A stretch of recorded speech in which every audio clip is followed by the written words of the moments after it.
ओम नमः शिवाय। मैं हूं ज्योतिष पंडित दीपक दुबे और उपस्थित हूं आपके साथ 2026 में कर्क वालों के लिए किस प्रकार के जो है वो ग्रह संकेत बना रहे हैं उसके ऊपर यह चर्चा लेकर के।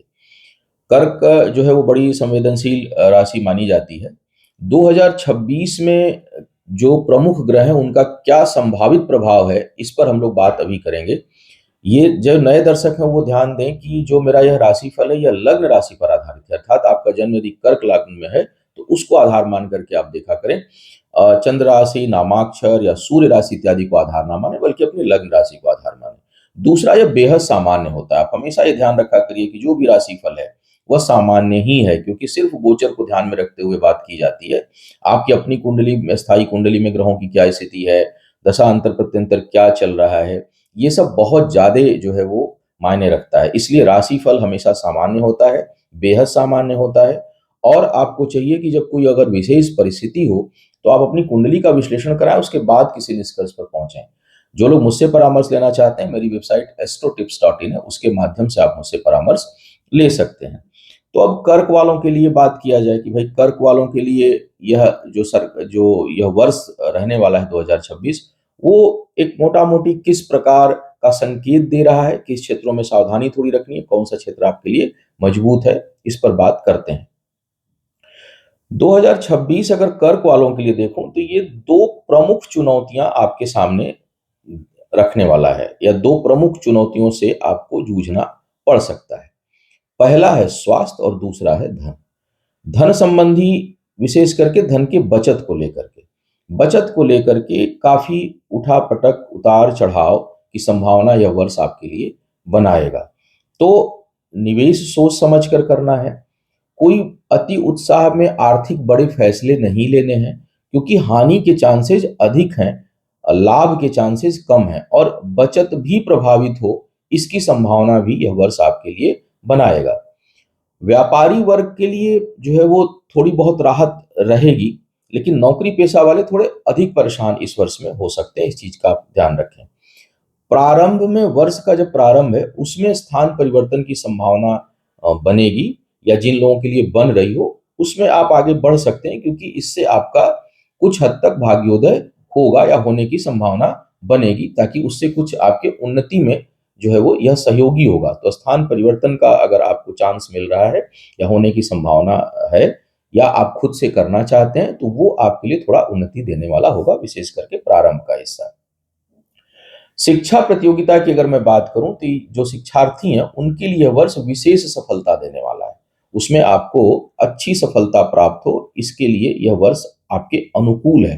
तो और ताकत लगा दीजिए, अपनी ताकत बढ़ा दीजिए, अपनी स्पीड बढ़ा दीजिए, परिश्रम को बढ़ा दीजिए, क्योंकि सफलता जो है वो मिलने के काफी अधिक चांसेस आपके लिए बने हुए हैं।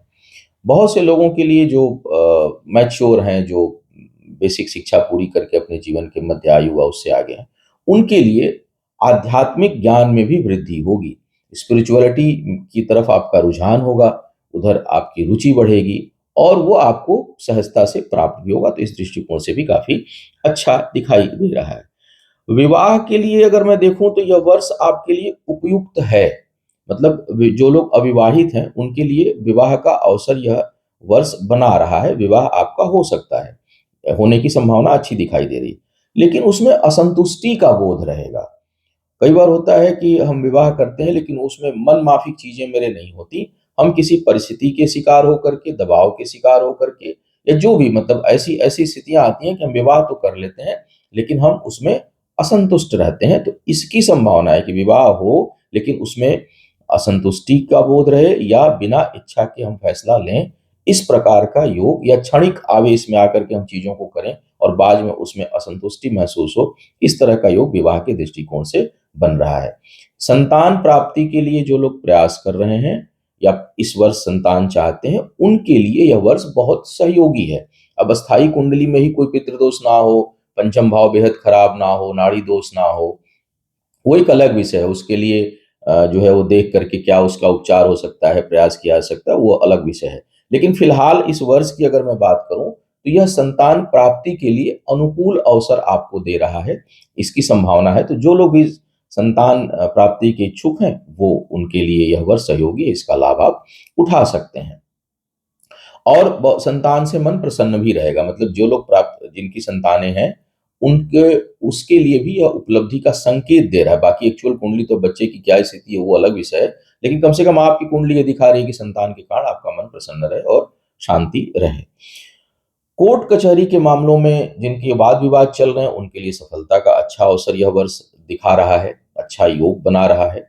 संपत्ति खरीदने के लिए, जो अगर आप अपने रहने के लिए, दुकान के लिए, बिजनेस के लिए, व्यापार के लिए कोई संपत्ति खरीदना चाहते हैं, उसके लिए भी यह वर्ष अनुकूलता दे रहा है और आपके के पक्ष में है। लेकिन पैतृक संपत्ति अगर कहीं कोई आपको मिलने की संभावना है या उसके लिए आप प्रयास कर रहे हैं, मतलब पूर्वजों से जो प्राप्त होती है, पिता दादा, तो उन उन उसमें जो है वो विवादास्पद होगी। उसमें विवाद, लड़ाई झगड़ा, उलझने, और वो सहजता से प्राप्त नहीं होने वाली है या नहीं प्राप्त होगी। तो इस तरह का योग मामला पैतृक संपत्ति को लेकर के दिखाई दे रहा है। अब बात कर लें कि इस वर्ष के लिए एक सुझाव क्या है। मतलब एक अगर एक लाइन में कोई बात कहूँ कि पूरे वर्ष में कौन सा क्षेत्र है जहां आपको विशेष ध्यान रखना है, वो है कि भाग्य की जगह पुरुषार्थ पर आप निर्भरता बढ़ाइए, क्योंकि भाग्य उतना सहयोगी नहीं रहेगी। पुरुषार्थ पर अगर आप ज़्यादा फोकस करते हैं, अपने प्रयासों पर, अपने बुद्धि बल पर, अपनी मेहनत पर, तो उसमें आपको सफलता मिलेगी। कोई कार्य इस वर्ष में जिसमें बाधा आए, जैसे हम कोई काम प्रारंभ करते हैं और बाधाएं आने लगी, तो उससे आपको इस वर्ष घबराना नहीं है, क्योंकि वो इस वर्ष का लक्षण है कि आपको बाधाओं के बाद सफलता मिलेगी। तो थोड़ी बहुत अगर बाधा आती है तो परेशान मत होइएगा, परेशान होकर के बीच में मुड़ मत जाइएगा, छोड़ मत दीजिएगा, बल्कि अपने प्रयासों को बढ़ा करके निरंतरता बनाए रखिएगा, तब जाके सफलता प्राप्त होगी। क्योंकि यह वर्ष शुरू में बाधा, संघर्ष के साथ सफलता का योग बना रहा है।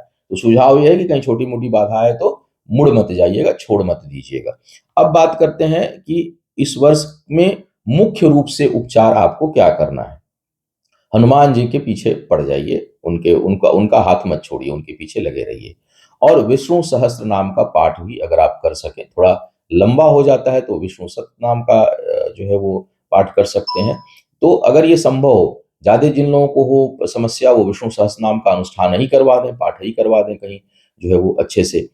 और खान पान में बहुत सावधानी रखनी है इस वर्ष में। साथ ही साथ काल भैरव की अगर उपासना और अनुष्ठान किया जाए इस वर्ष में, वर्ष के प्रारंभ में, तो यह आपके लिए बड़ा उपयोगी होगा और बहुत सी बाधाओं को रोकने में समर्थ होगा। तो यह था कर्क वालों के लिए 2026 का संभावित राशिफल। उम्मीद है आपको मार्गदर्शन मिला होगा। आपका आने वाला समय शुभ हो, आयु, आरोग्य और ऐश्वर्य की वृद्धि हो। इन्हीं शुभकामनाओं के साथ आपसे विदा लूंगा। पुनः मुलाकात होगी किसी नए विषय पर, तब तक के लिए मुझे आज्ञा दीजिए। ओम नमः शिवाय।